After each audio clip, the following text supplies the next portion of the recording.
So yun na nga mga lods, no. Dito na yung ating in order na Komine 9 to 12 liters na tank bag. So basically magkakaroon tayo ng product review nito. So guys, umpisan muna natin. So buksan muna natin yung sa may kanyang mismong bag. So dito guys, meron kayong mapapansing mga straps. Yan, para dito sa mga dito. Yan. Then meron din siyang, so meron tayong strap. Meron din siyang rain cover. Yan. Para pag umulan, hindi mababasa yung ating tank bag. So impression muna tayo. Sa totoo lang, goods na goods ako dito. Kasi yan. Solid talaga, solid. Solid yung kanyang dito, solid na solid. Hard case talaga siya, paps, mga lods. So dito may bitbitan siya. Yan, carrier. Then sa magkabilang side, meron tayong mga pockets. Yan, ito. Pwedeng lalagyan ng mga barya ID. So sa kabila din, check natin para maayos. Yan, Komine. So yan, no. Basically yung side niya. Then dito naman makita ninyo meron siyang lalagyan ng cellphone. So sa mga nagbabalak bumili ng ganito guys, pwede yung mga big phones nyo dito. Pwede yung iPhone dito, iPhone 7, iPhone S. Ganung mga size na mga cellphones. Yan. So dito tayo sa sa loob. By the way, kung napapansin nyo, medyo deform siya ng konti. That is excusable naman kasi nga sa packaging, di may iwasan yan. Pero maayos at maayos yan as you use this product, as you use this bag. Yan. So, dito naman, yan. Pagka-open natin, syempre is empty space siya. Yan. Maluwag yan guys. Kasyang-kasya yung nyo, mga pamasyal nyo dyan. So, may mga side pockets din siya dito. Yan. Ito, meron din dito.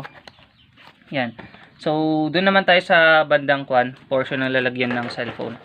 So, yan nga dito guys, makita ninyo, meron siyang parang net. Yan.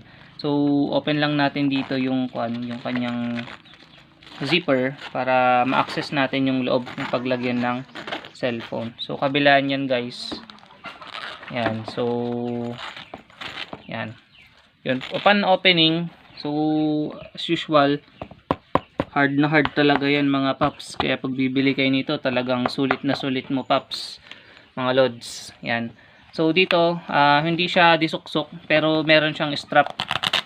So lalagay nyo dyan yung cellphone. Yan. Lalagay nyo dyan yung cellphone facing yung screen niya doon sa labas. Then i-secure nyo siya through this one strap. Sa baba naman niya, yan, solid na solid, makapal talaga yung padding. Tapos tingnan mo naman yung texture, oh.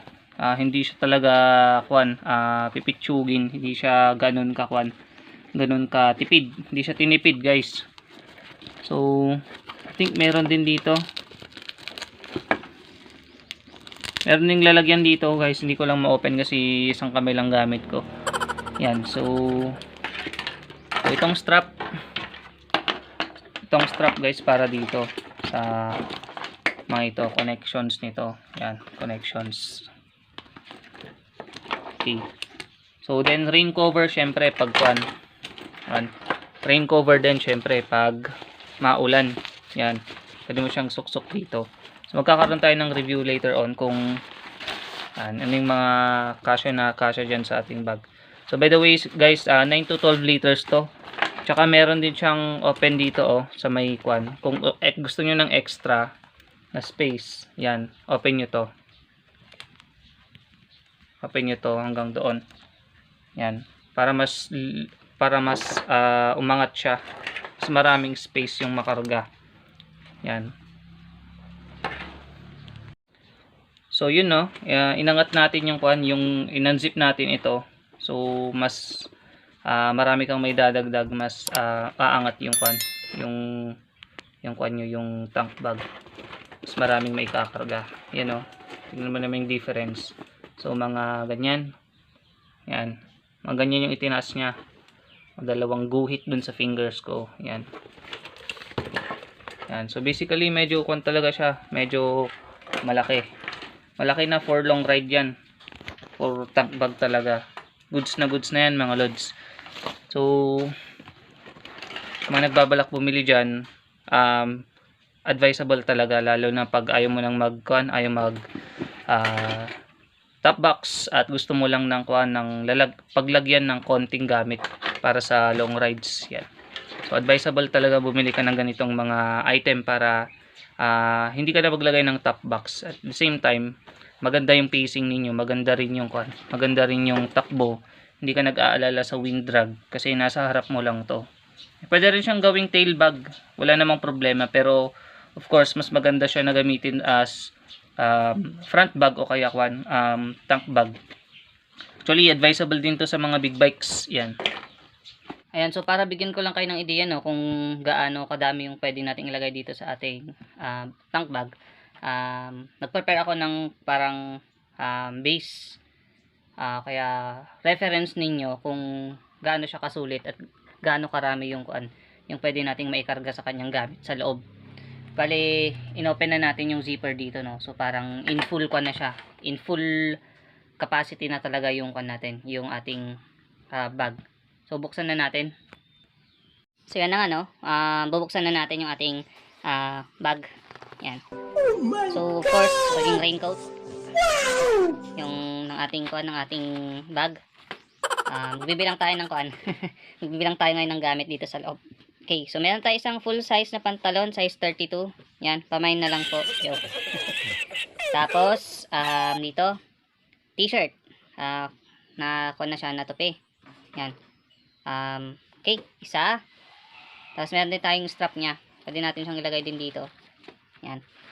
So, isa, dalawa, tatlo, apat. So, apat na t-shirt. Yan. Apat na t-shirt yan. Yan, apat na t-shirt. Yan natin dyan. Isang pantalon. Yan, isang pantalon. Tapos, yung kanyang strap. Then, yung raincoat. So, yun yung nakayanan ng ating tank bag. So, i-zip natin siya. Okay yan, nakazip na nga yung ating mga nilagay. So, ang nagkasya sa ating bag ay apat na t-shirt, tapos isang full size na pantalon with raincoat and strap sa loob. So, bakante pa yung taas niya. Pwede natin siyang lagyan ng mga documents and yung cellphone syempre. Tapos wala pang laman yung ating mga side pockets. Yan. Pero naka full capacity na siya no guys. So, ito, binuksan na natin yung ating extra zipper dito para mas umangat yung ating bag at mas marami tayong maikakarga. So yan guys no. So perfect talaga siya sa long ride. Yung mga basic necessities mo lang naman sa bag. Hanap ka ng bag na paglagyan ng mga basic necessities mo. Yan, so okay na okay talaga siya. And of course, syempre matibay siya mga lods. Yan. So, yan lang yung ating review about this bag. At sa mga nagbabalak bumili dyan, huwag kayong magsisi kasi napakasulit. Yan, solid na solid talaga yan. Yan, so ride safe always and kita-kits ulit sa panibagong nating vlog sa susunod. So, don't forget to like, share, and subscribe para updated ka sa lahat ng aking mga videos. Goodbye and God bless.